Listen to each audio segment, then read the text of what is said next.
listener's question. Do you want to read this one out, Tobes? No. All right. You go. Many thanks, guys, for the podcast. You both make me crack up. Oh, crack up's a good word. On a Wednesday morning on my way to work. Why doesn't he get up at 12 a.m. and listen to it when it actually goes up live? That would be a super fan, and he's obviously not a super fan. Dan. No, super fan. Right, this is from Sam Reed, by the way, from London. My question to you both is, as an England supporter, I love Steady Eddie, as he has transformed the way we play. Has he? Oh, he has, mate. He has, definitely, yeah. So why does no one seemingly want to work with him? The job must be well paid and England is successful. Many thanks again for your podcast, Sam. He definitely has transformed. Yeah, you watch how they play now. They actually play like no one else plays. No, I agree. Their defence, their rush defence is fantastic. But also the way they put pace on the ball is out this world in comparison to what they used to play like. You know, they used to play a very forward-orientated game. Yeah, boring. Yes. Some would say. English rugby. Everyone would say. For me, there are a few things that interest me when I did some research on why he's so hard to work with. So let's start with, he does not think of players, he thinks of team. So he will burn players, he will dump them off, he will train them hard to make a point. And he doesn't care. That's not the worst thing in the world, No, though. absolutely not. And now, what I would say is, Eddie Jones may be the way of the future.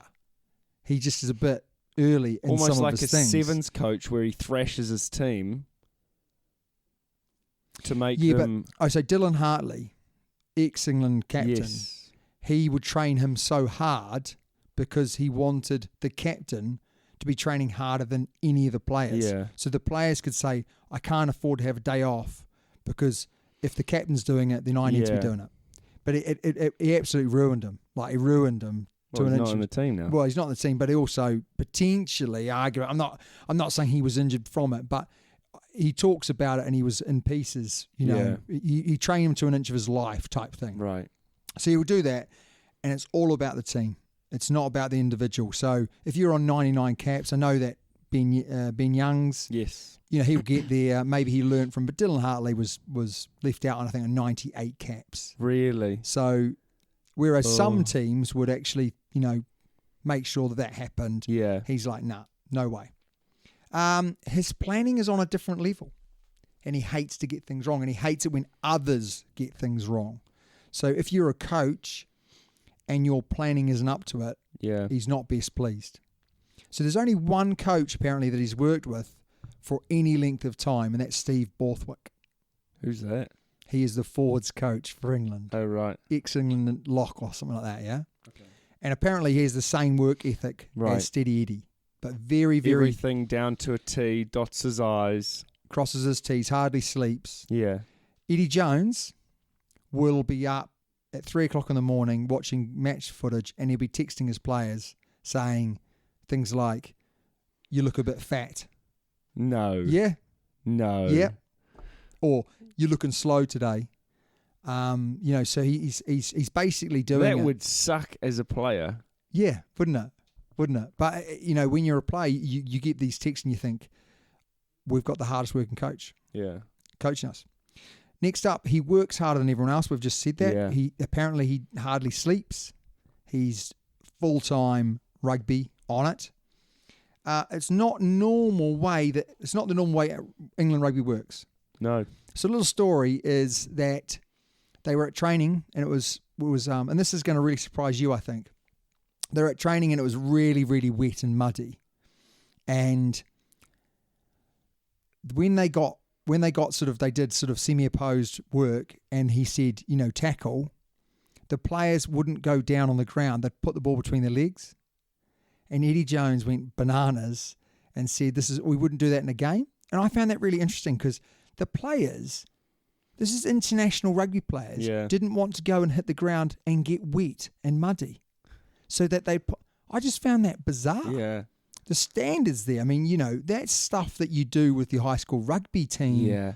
You go, come on, guys, we've got to train like we play. Yeah. Got to train like we play. And this is the next Once thing. you get muddy, it doesn't matter. Yeah, absolutely. So he's got all these sort of training routines and rituals that English rugby players just aren't used to. No. But they're going to get used to because that's the norm. They have to, yeah. In a lot of other places around the world. He has his own theories and they can't be changed. This is his big thing. So you're a coach with him. Yeah. You have your theory. Okay. Well, there's no point telling Eddie because Eddie's already got his theory on it. And his way or the highway. His way or the highway.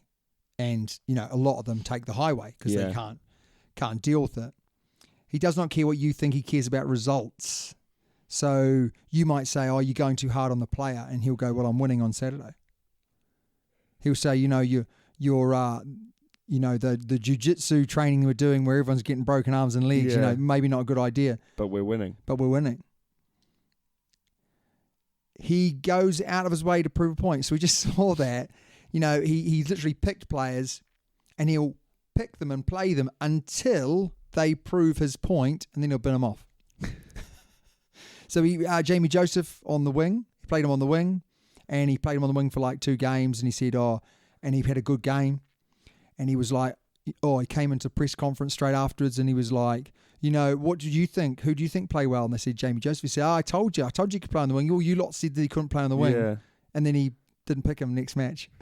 So he just literally, I think as soon as Curry has a good game at 8, really good game at 8, he'll then, pick him back at 7. Yeah.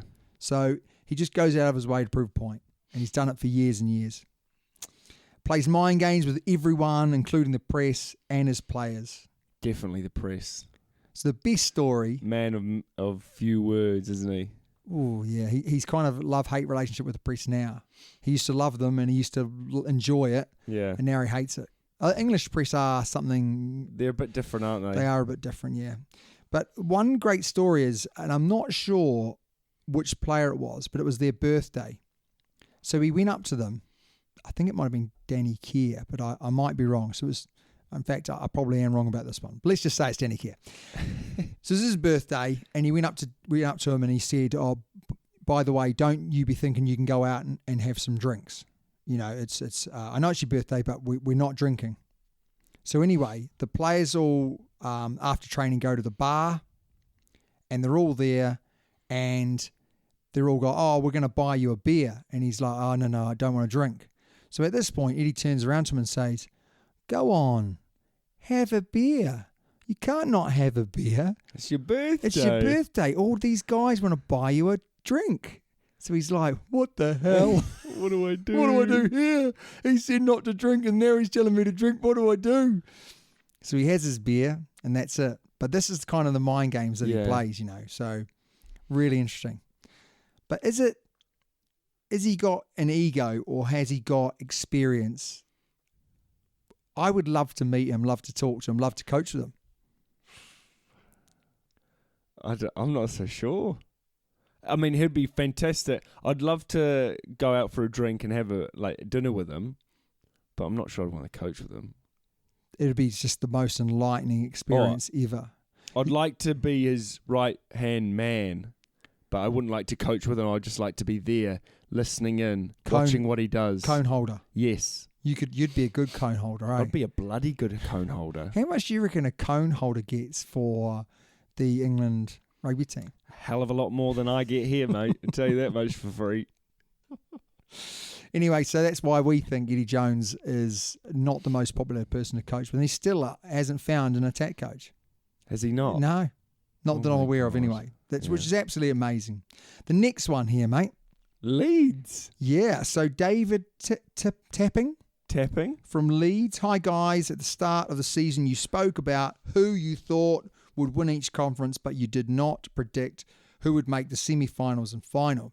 So my question to you is, who do you think is going to win the competition this year? Many thanks for doing the podcast. For the record, I listened to the podcast while working out at the gym.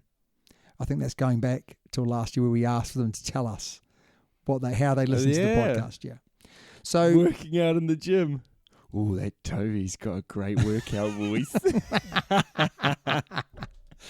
So let's go through the South African Conference, who we think are the main teams. Stormers, Definitely up there. Sharks up there, 100%. And I've put the Jaguares. Yeah.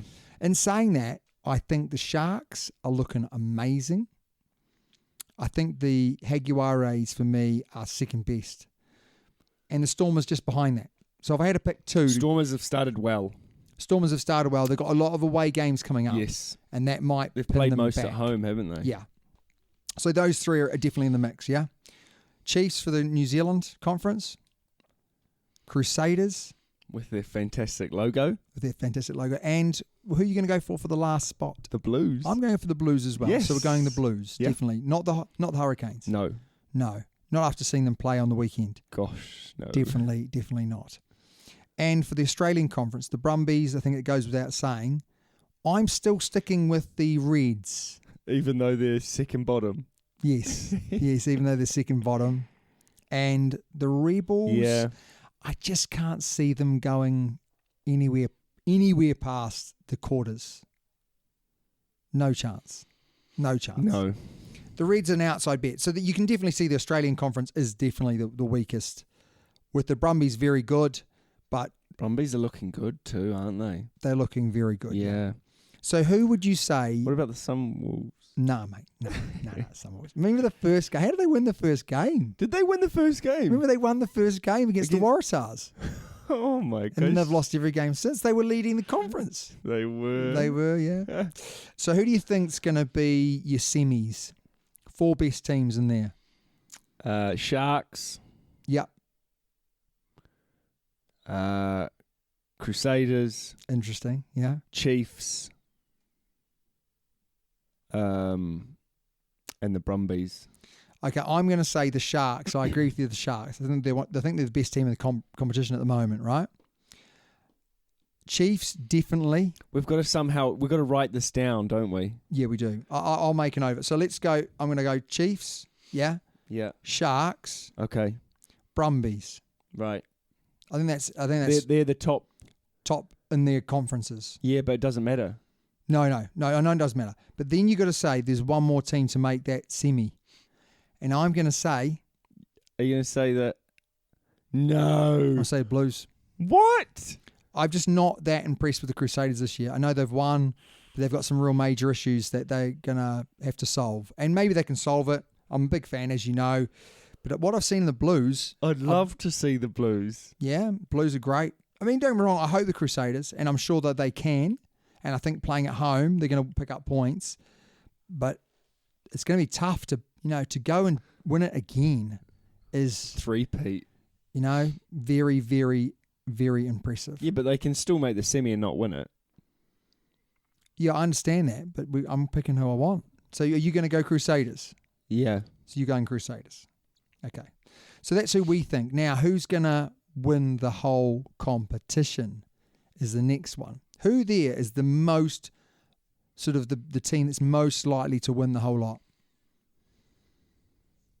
Let's go final first. Oh, gosh. For me, the Sharks. I was either going to say Sharks, Brumbies or Sharks, Chiefs. I agree. Sharks, Brumbies or Sharks, Chiefs. I think the Brumbies might not have enough in the semi. So I'm going to say final's going to be Sharks, Chiefs.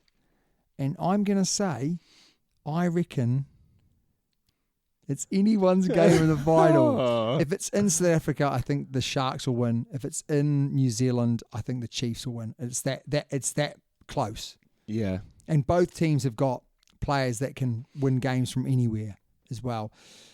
But neither of them been in the finals for a long time, so it'll be a real tight one, that's for sure. Whereas if the Crusaders make it, they've been there so many times that it won't be too much for them. Won't be too much for them. But it's time now for us to review the weekend's matches.